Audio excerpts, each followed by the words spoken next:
गाजियाबाद में एमएलसी सुरेंद्र चौधरी का दौरा। आर न्यूज नेटवर्क के editor in chief Praveen Arora से खास बातचीत। एमएलसी का दावा, भूमाफिया अवैध निर्माण और स्टाम्प चोरी पर होगी बड़ी कार्रवाई। यूपी के 3 जिलों के डीएम, कमिश्नर और जनप्रतिनिधियों के साथ होगी समीक्षा बैठक। लोकतंत्र के चौथे स्तंभ को धमकी देने वाले भूमाफियाओं पर होगा कड़ा एक्शन। गाजियाबाद के तिगड़ी गोल चक्कर पर अवैध निर्माण और सरकारी जमीन कब्जाने वालों पर भी होगी जल्द बड़ी कार्रवाई। इन तमाम मुद्दों पर, गाजियाबाद के मुद्दों पर सीधी बात होगी सभापति सुरेंद्र चौधरी के साथ, सिर्फ आर न्यूज नेटवर्क पर। गाजियाबाद में सुरेंद्र चौधरी जी सभापति है जो दौरे पे आए हैं, निरीक्षण करने आए हैं, क्योंकि यह बीच बीच में सरकार का भी निर्देश रहता है कि कहीं भी जो शिकायतें आ रही है उसका निस्तारण किया जाए और जो अधिकारी लोग हैं वह जनता की समस्याएं सही समय पे निस्तारण कर रहे हैं नहीं। इसको लेकर इस वक्त हमारे साथ सुरेंद्र चौधरी जी है, ये राज्य मंत्री भी है। सबसे पहले मंत्री जी आपका स्वागत। धन्यवाद आपका। आर न्यूज़ की तरफ से आपको ढेर सारी शुभकामनाएं, बधाई आपके चैनल के माध्यम से। आज चूँकि 20 तारीख से कमेटी निकली हुई है, संसदीय अध्ययन समिति सभापति होने के नाते से ये कमेटी जाती है सिर्फ क्षेत्रों में क्या काम कर रहे हैं सरकार की योजनाओं के, इन्होंने क्या लाभ दिया। विशेष तौर पर जो हमारा संसदीय अध्ययन समिति है, इसका काम है कि किन जनप्रतिनिधियों के लेटर डीएम का या कमिश्नर का या प्रमुख सचिव का जहाँ भी गया हो या छोटे स्तर पर ब्लॉक से लेके ज़िले से लेके भेजा जाता है, तो उसमें यह रहता है कि आपने उनका निस्तारण किया, निस्तारण करके आपने बताया कि नहीं बताया, मुख्य उद्देश्य होता है। और जो हमारी सरकार की योजनाएं हैं हमारे धरातल पे काम हो रहे कि नहीं है, यह मुख्य उद्देश्य है। जो व्यवस्थाएं हमारी सरकार दे रहे हैं उसका पूरी तरीके से अनुपालन हो रहा है कि नहीं हो रहा है, और जो लाभार्थी हैं उनको मिल रहा है कि नहीं मिल रहा है। जिस तरीके से महाराज एक आदरणीय योगी आदित्यनाथ जी का उत्तर प्रदेश में सरकार है, निश्चित तौर पर मैं जिक्र भी करूंगा, नरेंद्र मोदी जी का भी ऐतिहासिक प्रधानमंत्री हैं और आदरणीय योगी जी का भी। अभी आपने देखा होगा तीर्थराज प्रयाग में महाकुंभ लगा, 12 ब्रह्म में 144 12 साल के बाद आता है, तो उसको 144 साल के बाद मुहूर्त बताया गया। ऐतिहासिक मुहूर्त पूरा विश्व के, मान लीजिए ऐसा कोई व्यक्ति नहीं जो कि कहा जाता है कि लगभग भारत की आबादी 140 करोड़ की जनसंख्या है, जिसमें से लगभग 66 करोड़ 30 लाख व्यक्ति संगम तीर्थराज में आके डुबकी लगाए, जहाँ पर वो श्रद्धालु भक्त बहुत कुछ देखने को मिले। उनको अच्छे वट अच्छे से देखने को मिला, संगम नोज देखने को मिला, सरस्वती कूप देखने को मिला, पातालपुरी देखने को मिला, लेटे हनुमान कॉरिडोर देखने को मिला। और वहाँ पे सबसे बड़ी जो अयोध्या में मंदिर बना, निषाद राज सिंगबेरपुर में ऐतिहासिक दिव्य और भव्य नभ्य के तरीके से राम और निषाद राज गले मिलते हुए कई फीट की मूर्ति को भी एक कॉरिडोर बनाकर पर्यटन स्थल भी बनाया गया। इतिहास रचे हैं कुंभ में, और प्रयागराज में बहुत विकास हुआ। और यहाँ पे मैं आया हूँ दौरे में, किस क्षेत्र में जो भी जनप्रतिनिधि पत्र दिए उनका कितना डीएम और कितना सीपी ने अनुपालन किया, बीएसए किया, डिवाइस किया, खनन विभाग किया और स्वास्थ्य विभाग किया और माध्यमिक विभाग किया। हर विभाग को हम लोग बुलाए हुए हैं, जिसमें से गाजियाबाद भी है और आपका ये ज़िला है आपका गौतम बुद्ध नगर है, अब बागपत है, यानी नोएडा अब बागपत, तीनों के कल 11:30 बजे मीटिंग है यहाँ पर। अभी आपने प्रयागराज का जिक्र किया। प्रयागराज एक ऐतिहासिक कार्यक्रम है, ये सब दुनिया क्या विदेश में मान चुके, लेकिन विपक्ष अखिलेश यादव जी बार बार आप पे घेरता है, योगी जी को 30 मार्का कहता है और कहता है इतनी हत्या होगी, इतनी हिंदू की हत्या होगी, उसका जवाब दीजिए। तो क्या सरकार उसका जवाब दे पा रही है कि नहीं? क्या ये इनमें कितनी सच्चाई है? अभी आपने देखा होगा तीर्थराज प्रयाग में एक हत्या हुआ था उमेश पाल जी का। हत्या करवाने वाले थे अतीक अहमद, हत्या और मुख्तार अंसारी, तमाम अपराधी थे ना। यही बात उन्होंने तो बोला था कि आपकी सरकार है, अपराधी कहाँ से आए? तो महाराज जी जवाब दिए कि आप ही के पोषित थे, आप ही प्राथमिक विद्यालय में पढ़ाए गए थे, तो आज मिट्टी में मिल गए, अपराधी भी चले गए।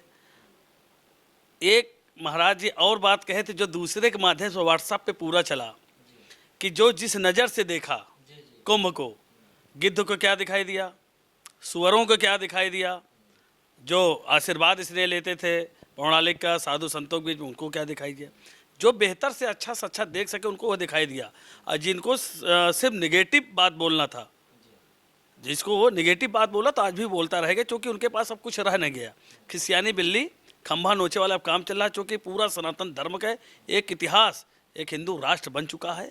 अब यहाँ कोई किसी प्रकार को कोई दिक्कत नहीं। आपने देखा होगा कि 66 करोड़ 30 लाख अगर डुबकी लगाए तो इतिहास रचने वाली बात है। और तो मैं आपको बता दूं, महाराज जी से लोग निवेदन भी कर रहे थे कि डेट बढ़ा दिया जाए, मगर भाई डेट कैसे बढ़ा दिया जाए, पूर्व में सब निर्धारित है और ये धर्म सिस्टम से चलता है, बढ़ाया नहीं जा सकता है। तो विरोधी इस टाइप का अपना बात बोलते रहो, अपना खुद नहीं संभाल पा रहे, क्योंकि उनके पास अब कुछ बचा नहीं है।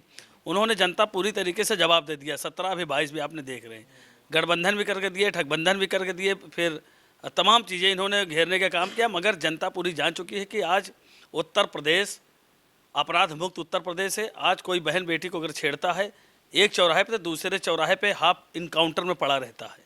आज अगर मकान ज़मीन घर किसी का कब्जा करता है तो निश्चित तौर पर उस गुंडे के ऊपर बुलडोजर भी चलता है, जेल भी जाता है, ऊपर जाने के भी काम करता है। तो यहाँ पर एक तरीके से स्वतंत्र भारत, स्वतंत्र प्रदेश, स्वतंत्र गाजियाबाद में निश्चित तौर पर आम जनमानस के चेहरे पर कमल की तरह मुस्कान दिखाई दे रहा है। चाहे वो शहरी आवास हो, चाहे ग्रामीण आवास हो, चाहे शौचालय हो, चाहे 24 घंटा बिजली हो, ग्रामीण 18 घंटा और 22 घंटा बिजलियाँ दे रहे हैं। पूरी तरीके से किसान से लेकर शिक्षा से लेकर हर तरह पूरे लोग खुश है। आम जनता भी आज भी चाह रहे कि अगर कल चुनाव हो जाए तो भारतीय जनता पार्टी के बटन दबाने में उनको देरी नहीं लगेगी। अभी डबल इंजन की सरकार है। फिर जो विकसित भारत यात्रा भाई नरेंद्र मोदी की चला है, मैं आपके दावे के साथ कहना चाहता हूँ कि 2047 तक आदरणीय मोदी जी की, योगी जी को कोई हिला नहीं सकता। ये आप मान के चलिए।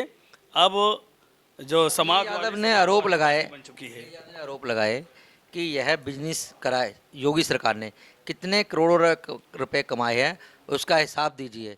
और क्योंकि वहाँ पे आम आदमी जा नहीं पा रहा था स्नान करने, गरीब जनता जा नहीं पा रही थी, लेकिन वीवीआईपी ट्रीटमेंट मिल रहा था, इसमें कितनी सच्चाई? अब मैं आपको यह बताना चाहता हूं कि चूँकि 45 दिन का कुंभ मेला था और 15 बार आदरणीय महाराज जी, मुख्यमंत्री जी ने मेला को सुव्यवस्थित करने के लिए लगातार दौड़ा किए थे। मैं आपके दावे के साथ बताना चाहता हूं कि वहीं पर अंतिम हो चुका था 22 तारीख का। पूज्य संत गाडगे महाराज जी के 23 फरवरी संत गाडगे महाराज की जयंती थी, सेक्टर नंबर 1 में गंगा पंडाल में। आपने धोबी समाज से लोग आते हैं, उनकी बात मान के कई हजार भीड़ थी वहाँ पर, वो आके संबोधन करके गए। मैं कहना चाहता हूँ कि महाराज जी जैसे कोई घर में शादी ब्याह करता तो देखने कौन जाएगा। अब अगर हम देखने गए तो वीआईपी कल्चर मार रहा है, ये तो गलत है। कोई भी व्यक्ति ऐसा नहीं बना सकता, गरीब से लेकर अमीर से लेकर वो संगम डुबकी में। मैं आपको बताना चाहता हूँ, जहाँ पे हम नहा रहे हैं, आप नहा रहे हैं, वहाँ कोई भेदभाव किसी जात धर्म वर्ग का हो। महाराज जी यहाँ तक कि प्रशासन के विभाग के लोग, राजस्व के विभाग को, सफाई कर्मी के विभाग के लोग, नाविक के विभाग के लोग, जितने सबके साथ भोजन करने का काम करें। अगले बार जो कुंभ में नरेंद्र मोदी पाँव पखाने के सफाई कर्मियों का काम किए, आदरणीय योगी जी सबके साथ भोजन करने का काम करें। वहाँ पे माँ भोजन चला था स्वरूप रानी हॉस्पिटल, मैं धोबी समाज से आता हूँ। पहला थाली हमको दिया गया, दूसरी थाली जो है दीपक पटेल के दिया गया, तीसरी थाली ब्राह्मण के हर्ष वाजपेयी के विधायक को दिया गया। तीनों लोग विधायक थे। ऐसा नहीं है इनके यहाँ तो आप तो कोई बता दे सफाई कर्मी के साथ में बैठ कर चाय पिया हूँ, बता दे सफाई कर्मी के साथ में भोजन किया हूँ। तो इनके यहाँ परिवारवाद के अलावा इनके पास कोई काम नहीं है। ये 30 मार्क का नाम दे रहे हैं योगी जी को, इसका क्या मतलब, क्या कहना चाहोगे इस पर? देखिए 30 मार्क को हैं, कोई उसमें दिक्कत नहीं है। उनका कहना है कि जब प्रयाग में लोग हजारों मरे तो वो कह रहे 30 मरे, जब कुंभ में पैसा इकट्ठा करा 30 करोड़ में करा। भाई देखिए, फिगर क्या है? 1954 से कुंभ मेला के जहाँ तक हम लोग की जानकारी है, थोड़ा बहुत घटनाएं होती हैं। वो भी घटना बहुत बड़ी नहीं थी। जो बता रहे कि 30 मार के 30 लोग मरे, मैं अभी जानता हूँ। मगर आप मान चलिए इतनी बड़ी व्यवस्था में साधु संत लोग बोल रहे हैं कि उनके पूर्ण आत्मा को आशीर्वाद इसने जो अपने चरणों में स्थान दिए। दुखद घट रहा है, महाराज जी बोले दुखद घटना है, मगर उसको हम राजनीतिक ले रहे हैं। मेला को अव्यवस्थित मतलब कि आप उसका तारीफ ना करके उसमें ला रहे हो। कहीं कहीं तमाम रैलियाँ में भी कभी कभी घटनाएं घट जाती हैं। तो ऐसा नहीं है, जिनको यहाँ घटनाएं घटी थी सबको महाराज जी ने 25-25 लाख रुपया भी दिया। और सुनिए, एक कहानी थी, खोटीराम जी उनको बताते थे कि ख़त्म हो गए हैं। समाजवादी पार्टी के मुलायम सिंह अखिलेश जी को चाह रहे थे कि ये इनको ढूंढ के लाया जाए। जिस दिन उनकी 13वीं थी, सब लोग भोजन पर बैठने जा रहे थे, उसी दिन खुदराम अपने घर पहुंच गए, घर पहुंचे। तो ऐसे भी जितने लोग खोए हुए थे सभी अपने घर पे पहुंच गए, कहीं कोई प्रकार की कोई सी बात नहीं। 30 की घटना घटी, 30 को उनको प्रमाण भी दिया, लिखित रूप से दे दिया गया है। बाकी वो तो हमेशा कहते रहेंगे कि 30 मार कहाँ है कि क्या है, वो कहते रहेंगे, उनके पास कुछ बचा नहीं। मैं बार बार बताएं आप, वो समाजवादी पार्टी समाप्तवादी पार्टी हो गई। लोहिया जी जो विचारधारा था, इनका विचारधारा कहीं और चला गया। अरे मुलायम सिंह जो विचारधारा पहले था, चूँकि वो कहेंगे क्या, मुलायम सिंह जी की भी मूर्ति बना के वहाँ लोग लगाए थे कुंभ मेला में। और आपको बताओ तो अयोध्या में किस तरीके से खूनों के होली खेले थे। इनको कभी सनातन धर्म माफ़ कर पाएगा क्या? इनके पास कोई जवाब नहीं है। अब ये जनता एकदम कमर कसी हुई है कि 27-29 जब भी चुनाव हो, भारतीय जनता पार्टी के इकलौता है कि फिर से पुनः सरकार बनाएगी। एक अपने पुलिस विभाग में अनुज चौधरी से, संभल से, तो उन्होंने जो होली को लेकर बयान दिया था, तो उस पर अखिलेश यादव जी, सपा के नेता बड़े बिखर रहे थे, इनको जेल भिजवा देंगे। क्या अनुज चौधरी ने ऐसा क्या कहा था जो इतना भड़क रहे हैं? और योगी जी ने अनुज चौधरी का खुल के समर्थन करा। देखिए, अनुज चौधरी जी का भी मैं समर्थन करता हूँ। प्रशासन चूँकि हमारे जो भी पुलिस विभाग के हैं आज अपराध मुक्त है, इन्हीं के दम पे है। तमाम गुंडा, तमाम अपराधी प्रेरित आज के झपट्टा नहीं मार रहा कोई। अगर उन्होंने कहा कि 52 बार जुमरात होता है, जुमा होता है, नमाज पढ़ते हो, तो कोई विरोध होता है। साल में एक बार होली आता है, साल में एक बार कांवर आता है, तमाम यह होता है। साल में दुर्गा बैठाया जाता है, गणेश जी बैठाए जाते हैं, तो उसमें विरोध करने की कहाँ से बात आ गई? तो उन्होंने अच्छे से होली कराने की बात कहा था। काफ़ी अल्पसंख्यक मुसलमान भाई लोग बोले भी कि भाई रंग से मुझे परहेज नहीं है। काफ़ी लोग टोपी लगा के खेले, काफ़ी लोग काम किए। तो इनका तो वो है कि अपना किसी तरीके से अपना कुछ बचा नहीं, तो इन्हीं के सहारे हम बचे। जो कि हमारे यहाँ ऐसा नहीं, अगर एक प्रधानमंत्री आवास मिलता है तो मुस्लिम भाई को पहले मिला है, शौचालय मिला है तो पहले मिला है, 5 लाख स्वास्थ्य बीमा मिला है तो पहले मिला है। हमारे यहाँ भेदभाव नहीं है। हाँ, मगर पाकिस्तान को जिंदाबाद बोलने वाला, पाकिस्तान को समर्थन करने वाला व्यक्ति को कतई बख्शा नहीं जाएगा। निश्चित तौर पर उसके बुलडोजर भी चलेगा, उसके खिलाफ कार्रवाई भी करेगी। संभल में ये एक बयान आया दूसरे समुदाय का, जिस तरह अनुज चौधरी ने कहा होली से जिसको डर लगता है घर में रहे, तो दूसरे समुदाय के लोग कह रहे हैं कि जिसको बकरा, अब ईद आ रही है हमारी, हम बकरे काटेंगे, अगर जिसको खून से डर लगता है वो अपने घरों में रहे। तो क्या करना चाहिए पुलिस प्रशासन को? नहीं, सख्ती से निपटना चाहिए। होली और बकरा काटने में अंतर है। होली रंगों के त्यौहार है, शांति। कहा कि अपने घर में घुस जाओ। नहीं, घर में वो खुद घुसे रहेंगे। अब बकरा ईद करेंगे तो पर्दे के आड़ में काटेंगे, दिखावटी काटे तो उनके खिलाफ भी प्रशासन कार्रवाई करेगी। सबके सामने बकरा को जबह नहीं कर सकते हैं। मंत्री जी कहने मतलब ये है, उनका कहना ये था कि बकरा ईद आ रही है, हम बकरा काटे, खून बहाएगा। अगर जिस इंसान को खून से डरता है, समझ रहा हूँ, मैंने कहा वो सामने काटेंगे नहीं, उनको पर्दा में काटना है। वो घर में क्यों कुछ जाएगा? तो वो तो पूरे जैसे होली मनाओ, हमारे लोग हिंदू धर्म के लोग हैं, अपना आए जाएंगे। मगर आप सावधान रहिए कि कहीं रोड पे, सार्वजनिक स्थान पर भीड़ में आप बकरा मत काटिए, आने जाने वाले भी ना देखें। वो आप कमरे के अंदर आप करिए, घर के अंदर करिए। सपा के नेता अनुज चौधरी के पीछे क्यों पड़ गए, ये समझ नहीं आ रही। क्या अनुज चौधरी ने गलत कहा? अनुज चौधरी जो हमारे अवार्डी है भाई, अर्जुन अवार्डी है, अर्जुन अवार्डी है, पहलवान है, तो कोई बुरा तो बोला नहीं। योगी जी ने कहा पहलवान से ऐसी बातें निकलती रहती है। अरे तो गलत क्या बोल दिया? वो तो भाषा है थोड़ा, तो कौन सा गाली गुप्ता थोड़ी नहीं दिया। यही कहा ना कि अगर जिसको रंग से डर लगता है वो घर में रहे। भाई रोड पे बच्चे खेल रहे हैं, तमाम खोले, कोई रंग फेंक देगा तो आप फिर उसमें दंगा कराओगे, तो दंगा कराओगे तो दूसरा दंगा होगा। तो पुलिस हमारी उसके लिए है ना, निपटने के लिए, तो निपटेगी हमेशा। अखिलेश यादव कह रहा है आज चुनाव करा दो, योगी जी घर चले जाएंगे। असल बात इसीलिए जनता उनको घर बैठा दी है। न घोड़ा दो न मैदान, फिर 27 आने वाला है, इसलिए बहुत परेशान हो। बुलडोजर से चुनाव लड़ा जाएगा। बाबा बुलडोजर बाबा के बुलडोजर के आशय ये है कि अपराध पे हम कंट्रोल, एक देखिए जैसे आपने अपराध किया, अवैध घर बनाया बगैर नक्शा के, स्टेट लैंड पे, नजूल पे घर बनाया, तो निश्चित तौर पे गिरेगा। किसी के नक्शा पास या भूमधर घर गिरा हो तो बताओ आप मानते हो कि यहाँ पे सरकार सख्ती से करेगी? एक मॉडल है, योगी जी एक मॉडल है, पूरा देश उनका अनुसरण कर रहा है और तमाम जगह बुलडोजर चल रहा है। जी मैं कैमरे से के सामने पूछूं आपसे, आप यहाँ का भ्रम करना, यहाँ पे बरोबर में तिकड़ी गोल चक्कर है। यहाँ पर सरकारी ज़मीन थी जीडीए की, प्राधिकरण की, और भूमाफियों ने कब्जा कर लिया उस पर। फिर आर.के. सिंह जहाँ डीएम थे और वीसी थे, इस टाइम मुख्यमंत्री सचिव है, उन्होंने 2 दफ़े तोड़वाई। उनका ट्रांसफर होने के बाद आज फिर वहाँ पे पक्का निर्माण, बीकानेर सब बन गया। और जबकि जीडीए, वीसी, पुलिस की मिश्रा जी सबको लेटर दे के आए हैं, यहाँ पे कोई कार्रवाई नहीं आई। एक तरफ कहते हो अब सख्ती से कार्रवाई की, यहाँ बगल में ऐसे कई सरकारी खरबों की ज़मीन है, तो उन पर कब कार्रवाई होगी? निश्चित तौर पर ऐसा विषय अगर संज्ञान में हमारे आएगा, ये आप सुबह विषय करना जीडीए वीसी साहब से। कल कमेटी है, लिखित रूप में आप दोगे, निश्चित तौर कमेटी के साथ बात रखी जाएगी और सख्त से सख्त कार्रवाई करने की भी आदेशित करेगी। एक बताइए, जो अधिकारी ने तोड़वा दिया एक बारी, फिर दूसरी दफा बड़ोजा चला दिया, तीसरी दफे अगर वो बनाते हैं तो एंटी भूमाफिया योगी जी ने कहा था, तो उसके खिलाफ अगर प्रशासन ने एक भी एंटी भूमाफिया लिखा हो तो हम मान जाएंगे सरकार सही काम कर रही है। नहीं तो गाजियाबाद से शुरुआत कर लो, कल सारे अधिकारी पुलिस के बुलाना, जीडीए बुला लेना, डीएम के प्रशासन मंगवा लेना, सरकार जमीन पे कब्जा किया हुआ है, एंटी भूमाफिया, इनसे पूछना अब तक 1-2 साल में कितने लिखे।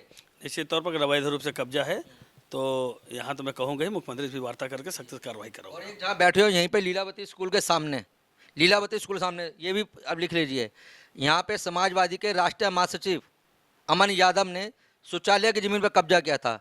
हमने खबर चलाई, जीडीए ने बुलडोजर चलाया, टूटा, उनने हमें धमकी दी, जो नुकसान आपने करा हम तुम्हारे से वसूलेंगे।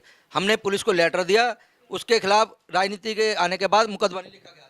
एसीपी साहब यही बैठे थे, इनसे पूछना चाहिए।